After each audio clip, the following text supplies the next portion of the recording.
Now back to the Trump presidency, and Margaret Brennan, moderator of Face the Nation, joins us tonight from New York City, where she'll anchor tonight's evening news. Margaret, good to see you. So all this talk of the whistleblower controversy surrounding President Trump, explain why this is a controversy and why we should be paying attention to it.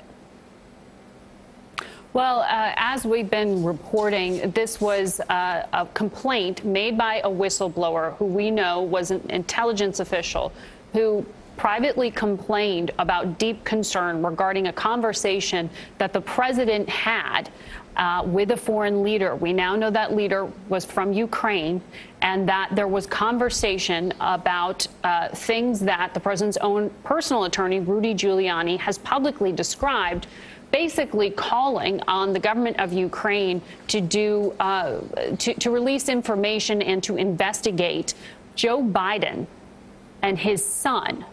The allegation being here that there was some kind of corruption or overlap during the time that the vice president was still serving and his son was doing business with the Ukrainian gas company.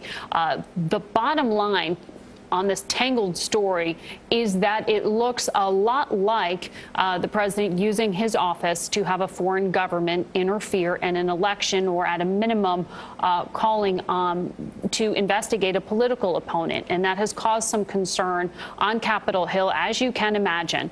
Now, we know all of this is being investigated. The whistleblower, we don't know the identity. That is the nature of trying to privately complain to avoid concern over retribution. And we know the intelligence community is not allowing information about that whistleblower to be made public, or for the whistleblower to appear before Congress.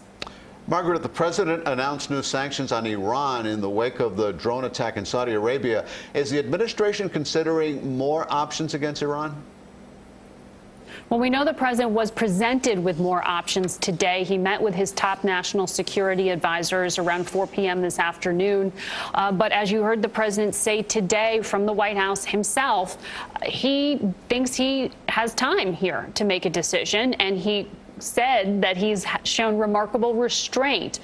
The diplomatic way forward seems to be where the administration's focused right now, and there will be focus here in Manhattan, where world leaders are about to gather for the United Nations General Assembly to come up with a path forward, because there is really the case being made by diplomats that the world needs to confront Iran, not the United States. The president seems very opposed to direct military intervention.